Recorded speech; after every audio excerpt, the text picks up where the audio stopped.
On July 15, 2008, Caylee Anthony was reported missing by her grandmother, Cindy. But Caylee didn't go missing on July 15th. She had been missing for 31 days. Her mother, Casey, claimed Caylee was abducted by her nanny. Investigators would soon find out there was no nanny. It was just one of Casey's many lies. A warning ahead of time, this case is very frustrating. On June 16, 2008, Casey Anthony left the Orlando family home and took her almost 3-year-old daughter, Caylee, with her. They did not return for 31 days. This is according to Casey's father, George Anthony. Casey's mother, Cindy Anthony, asked Casey numerous times during the 31 days to see Caylee. Every time, Casey refused. She stated that she was busy with a work assignment in Tampa, Florida, or she would tell Cindy that Caylee was with a nanny. Casey later identified the nanny as Zenaida Zanny Fernandez Gonzalez. Other excuses include Caylee being at the beach or at a theme park. After learning that Casey's car was in a tow yard, George Anthony went to pick it up.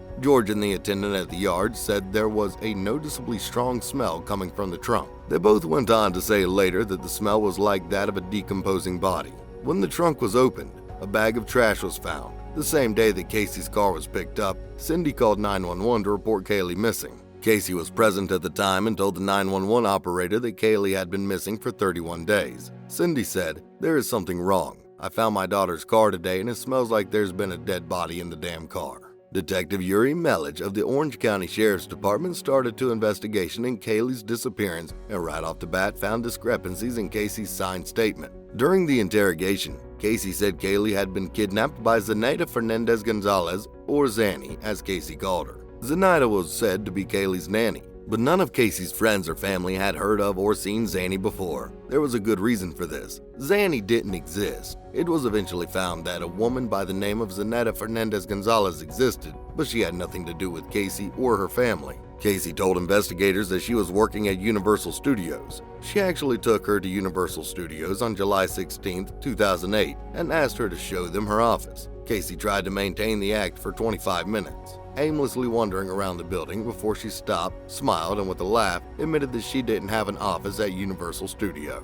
She had been fired long before. Casey had kept up this lie with her parents for years. The same day, Casey was arrested and charged on July 17th with giving false statements to law enforcement, child neglect, and obstruction of criminal investigation. Casey was denied bail. The judge said she had shown woeful disregard for the welfare of her child. On July 22, 2008, the judge set Casey's bail at $500,000. She spent 1 month in jail before her bond was posted by the nephew of California bail bondsman Leonard Padilla. This was in the hopes that Casey would actually cooperate with the investigation and Caylee would be found. On July 29, 2008, prosecutors offered Casey a limited immunity deal relating to the false statements given to law enforcement about locating her child. She did not take the deal. On August 11, 2008, meter reader Roy Kronk called authorities about a suspicious object he had found in a forested area that happened to be close to the Anthony home.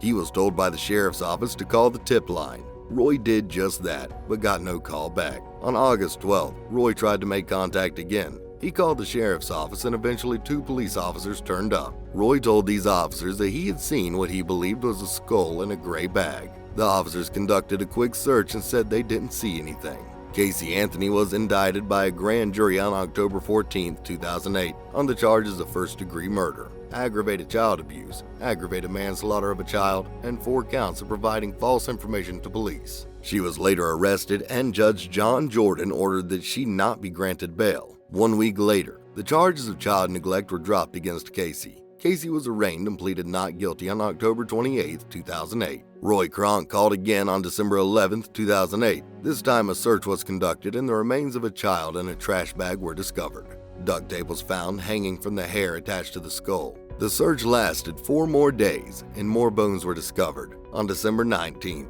2008, medical examiner Jen Garavaglia confirmed the remains did in fact belong to Caylee Anthony. Caylee's death was ruled a homicide and her cause of death was listed as undetermined. Jury selection started on May 9, 2011 at the Pinellas County Criminal Justice Center in Clearwater, Florida. It was placed there due to the widely reported nature of the case in Orlando. The selection was finished on May 20th. The jury consisted of 9 women and 8 men. Over the 6 weeks that the trial took place, the jury was sequestered in order to avoid influence from outside the courtroom. The trial began on May 24, 2011, at the Orange County Courthouse. Judge Belvin Perry was presiding. Assisting State Attorney Linda Drain Burdick was the lead prosecutor, and Assistant State Attorneys Frank George and Jeff Ashton completed the prosecution team. Florida Criminal Defense Attorney Jose Baez headed up the defense, with attorneys J. Cheney Mason, Dorothy Clay Sims, and Ann Fennell serving as co-counsel. George and Cindy Anthony were represented by attorney Mark Lippman. Lead prosecutor Linda Drain Burdick launched the opening statements by going through the story of Kaylee's disappearance day by day. The prosecution were alleging an intentional murder at the hands of Casey Anthony and were seeking the death penalty. They stated that Casey had used chloroform to render Kaylee unconscious before placing duct tape over her nose and mouth to suffocate her. They say she then left Kaylee's body in her car for a few days before disposing of the body in the woods near Anthony's home. They painted Casey as a party girl who murdered Kaylee to get rid of her parental responsibility and enjoy her own life. Jose Baez started the defense by claiming that Kaylee had drowned accidentally in the family pool on June 16, 2008, and was found by George Anthony. They claimed George told Casey that she would spend the rest of her life in prison for child neglect, and then proceeded to cover up Kaylee's death himself. Jose argued that this is the reason Casey went on with her life and didn't report the incident for 31 days. He went on to say that it was a lifelong habit of Casey's to cover up her feelings and emotions. His reason for this: Jose alleged that her father, George Anthony, had been sexually abusing Casey since childhood, also stating that her brother had made sexual advances on her. Jose then questioned whether Roy Kronk had been the one to have moved the bones. He also alleged that the police department's investigation was clouded by their desire to play into the media frenzy of a child's murder, instead of the more mundane drowning. Jose did admit to Casey lying about a nanny called Zenaida Fernandez Gonzalez. The evidence presented in the case was massive, 400 pieces worth. Some of these items included a strand of hair found in Casey's trunk that was microscopically similar to that of hair found on Kaylee's hairbrush. The strand also exhibited root banding. This is referring to hair roots turning dark after death, i.e., hair consistent with having come from a deceased body. A forensic report had been taken by Arpad Vasses of the Oak Ridge National Laboratory on October 24, 2008, which indicated that the air in Casey Anthony's trunk showed chemical compounds consistent with decompositional event. This was judged from the presence of 5 key chemical compounds out of 400 possible chemical compounds that the research considers typical of decomposition. They also stated chloroform was present in the findings. Investigators reported that a strong stench of human decomposition was present in the trunk. A year after the Oak Ridge report, officials released a 700-page document relating to the entire investigation. This document recorded Google searches of neck breaking and how to make chloroform. These searches were made on a computer that Casey had access to, although there is no way of telling exactly who made the searches. Detectives also reported that crime scene evidence included the residue of a heart-shaped sticker that was on the duct tape stuck over Kaylee's mouth, but the laboratory was unable to document this shape photographically after parts of the duct tape were dye tested. The blanket found with Kaylee's remains matched her bedding at her grandparents' home, which was also used as evidence in the trial. Various photos were shown, including one from the computer of an ex-boyfriend of Casey, Ricardo Morales. This photo was of a man leaning over a woman with a rag in his hand. The caption read, "Win her over with chloroform." The first witness called by the prosecution was George Anthony.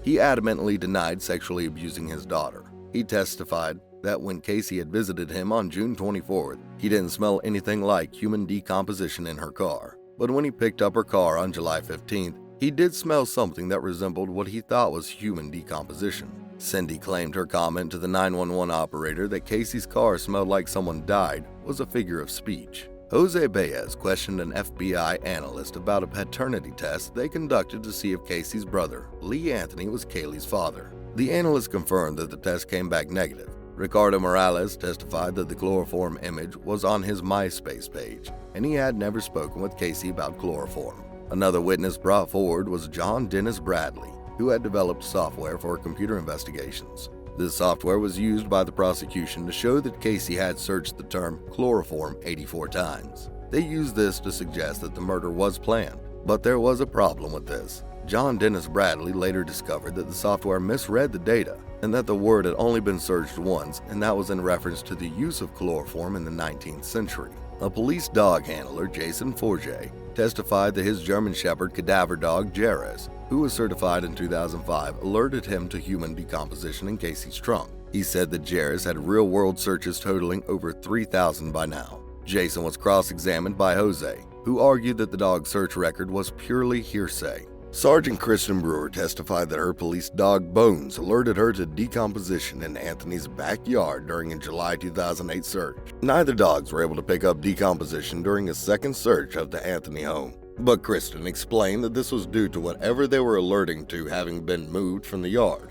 The prosecution called on Chief Medical Examiner Jan Garavaglia, who testified that she determined Kaylee's death was a homicide, but wasn't able to determine what the cause was. She had taken many factors into account before reaching this conclusion. We know by our observations that it's a red flag when a child has not been reported to authorities with injury. There's foul play. There's no child that should have duct tape on its face when it dies, she said. Jan added that even a small dose of chloroform is enough to kill a child, referencing the evidence found by investigators. University of Florida professor and Human Identification Laboratory Director Michael Warren was called upon by the prosecution to show a computer animation of how the duct tape could have been used to cause Kaylee's death. The defense initially objected to this being shown, but after a short recess, Judge Perry ruled that the jury could be shown the video. The animation had a picture of Kaylee next to Casey and Kaylee's decomposed skull superimposed over her face, showing how the duct tape could have covered her mouth and nose.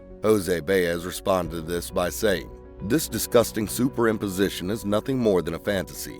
They're throwing things against the wall and seeing if it sticks." Jurors were spotted taking notes on the animation. Michael Warren testified that the duct tape was likely placed over Kaylee's body before it began to decompose. FBI latent print examiner Elizabeth Fontaine testified that a heart-shaped sticker or adhesive was found on the corner of a piece of duct tape covering the mouth portion of Kaylee's remains during ultraviolet testing.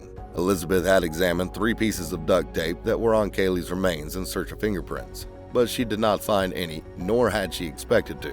The tape and Kaylee's remains had been exposed to the elements for months, making it unlikely to find any solid forensic evidence. Elizabeth showed 3 supervisors her findings, but did not try to take a photo of the heart-shaped initially. She explained, "When I observe something as unexpected, I note it and continue with my examination." The defense cross-examined Elizabeth and she explained that the reason there was no image of the heart-shaped adhesive was that when she examined the sticker a second time, it was no longer visible. She mentioned that other FBI agents had done tests on the duct tape between her first and second examination. The defense called up 2 government witnesses who argued against the prosecution's witness testimony regarding the duct tape. The chief investigator for the medical examiner said that it wasn't possible to confirm the original placement of the duct tape on Kaylee and that it could have shifted positions after her remains were found and collected. The defense also called forensic pathologist Dr. Werner Spitz for his testimony. Dr. Spitz had performed the second autopsy on Kaylee after Jan Garavaglia and disagreed with her report. He said her autopsy was shoddy, saying that it was an oversight of hers to not have opened Kaylee's skull during the examination. He said he wasn't allowed to look in on the initial autopsy, and in his opinion, Kaylee's death couldn't be ruled a homicide. So what was the defense's explanation for Kaylee's death? They said it was a drowning that had been covered up. Allegedly, Kaylee had drowned in the family pool that needed a ladder to get into. And George Anthony had told Casey that she would go to prison for a long time for child neglect if anyone found out. The defense then alleged that George Anthony then covered up Kaylee's death and disposed of her body. Various other witnesses were called to the stand before it was time for the closing arguments on July 3rd and July 4th. Jeff Ashton told the jury, "When you have a child, the child becomes your life. This case is about the clash between that responsibility and the expectations that go with it and the life that Casey Anthony wanted to have." He touched on various aspects of the state's case against Casey, focusing on her numerous lies, the smell in her trunk, the witness smelling human decomposition, and the items found with Kaylee's remains. He stressed that Casey maintains her lies until they absolutely cannot be maintained anymore, and then replaces them with another lie, using Zanny the nanny as the example. Jeff asked the jurors to use their common sense when deciding on a verdict. No one makes an accident look like murder. He also showed the jurors an image of Casey partying at a club with a new tattoo she had gotten just weeks after Kaylee's death, Bella Vita, which means beautiful life. Then it was Jose Baez's turn. He started his closing argument by arguing that there were holes in the prosecution's forensic evidence and saying it was all a fantasy. He said that they had worked on making Casey look like a promiscuous liar because they lacked real evidence, adding that drowning was the only explanation that makes sense. On July 5, 2011, the jury found Casey Anthony not guilty of the following: first-degree murder, aggravated manslaughter of a child, and aggravated child abuse. She, however, was found guilty of providing false information to law enforcement. She was sentenced to 1 year in county jail and a $4,000 fine for the false information given to the police. Casey received 1,043 days credit and additional credit for good behavior. She was released on July 17, 2011. Mark Lippman, the Anthony family lawyer, had the following to say: "While the family may never know what has happened to Kaylee Marie Anthony, they now have closure for this chapter of their life. They will now begin the long process of rebuilding their lives, despite the baseless defense chosen by Casey Anthony. The family believes that the jury made a fair decision based on the evidence presented, the testimony presented, the scientific information presented, and the rules that were given to them by the Honorable Judge Perry to guide them. The family hopes that they will be given the time by the media to reflect on this verdict and decide the best way to move forward privately."